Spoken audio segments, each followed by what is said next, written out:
Hello, I'm Chris at DCD, and here's what you should consider when selecting breakaway connectors. Your first consideration will be selecting a breakaway size. So our wire breakaways, they start in the range of 22 pounds up to 200 pounds. Our shear pins are in the range of 125 pounds up to 4,000 pounds. And then our 560, 570 series, the smaller 010 series are from 400 pounds up to 12,500 pounds. And then the 020 series are from 4,000 pounds up to 45,000 pounds. And then our monster 560 280S will break from 4,700 pounds up to 80,000 pounds.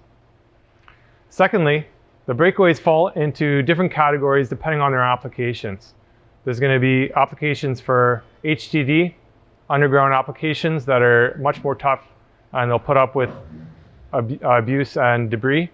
You've got applications that are more for permanent applications like the wire breakaways, the tensile pins that will put up with fatigue, and some lighter duty, smaller options that'll fit into smaller conduit or can be used for overhead. And then there's the marine grade versions that we have in all different categories that can be used for seawater, and look for the suffix S on the part number to identify those in the catalog. Your next consideration are the integrated swivel options. For all our breakaways, we recommend using swivels, but in many cases, we've got an integrated swivel that goes into the breakaway. So this is going to reduce the length of your drill string.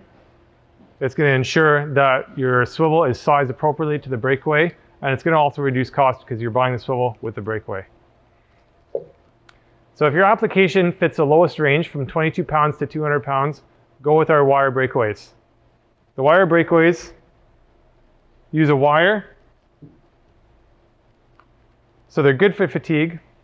They're small compact units, and the assembly is straightforward and easy. So you're going to start by installing your wire into the pin chamber, align it with your pin, slide the pin into place, make sure your retaining ring is in place. You do the same for the other end. Line it up, insert your pin, and use a retaining wire to hold the pin in place. And you're good to go. The 530 and 550 series are pretty similar, except that the connector is going to be installed first. Your shear pin goes in through the side to secure the two ends, and retaining ring goes over top to hold that in place. Make sure everything's centered up. The advantage with these is that they're very compact, they're short. The smaller units are available down to 5/8 in diameter, so if you're going into conduit, it's going to give you the room you need to get the job done. The 560 and 570 series are much more heavy duty. They use a tensile pin, and they use a sealed chamber that's going to protect the pin from debris, dirt, rocks, sand, mud, and water.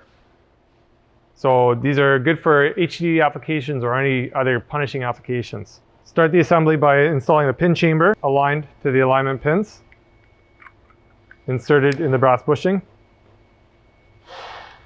Then you install your tensile pin, and you could screw it in by hand. Once it's installed, especially for semi-permanent or permanent applications, you're going to want to use a torque wrench to torque it into the torque specified in the catalog. Use a nice wide bit so you're not stripping the head, and torque it into place. Then you're going to install your end cap, making sure that the O-ring is in place.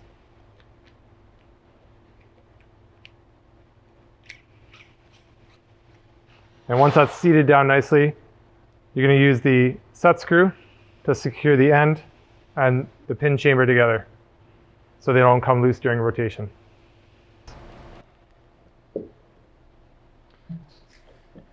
Very similar scenario for the 560-020. This is the 560-020S, the marine grade version that I'm using in this example. The pin chamber goes in first and gets aligned to the pins. Your breakaway pin can be torqued in, installed by finger, and then torqued in using a torque wrench.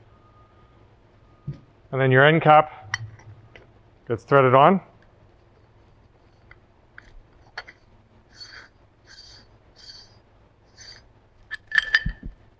and you use your set screw to secure the end cap to make sure that it'll put up with some torque without coming unscrewed.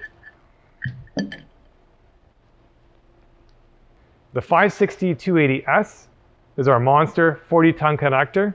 So it has a breakaway range between 4,700 pounds and 80,000 pounds.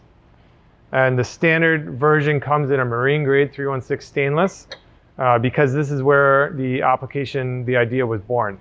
It was originally intended for installing cables in the ocean. The smallest breakaway pin we currently have is 4,700 pounds. And when you fill the chamber, that's going to give you a breakaway load of approximately 80,000 pounds. 4,700 pounds sounds kind of strange as a number for a breakaway pin, but that's based on the original application. But if you need different breakaway loads, let us know and we can do that. And that's it for our suggestions on using breakaway connectors. Thanks for watching.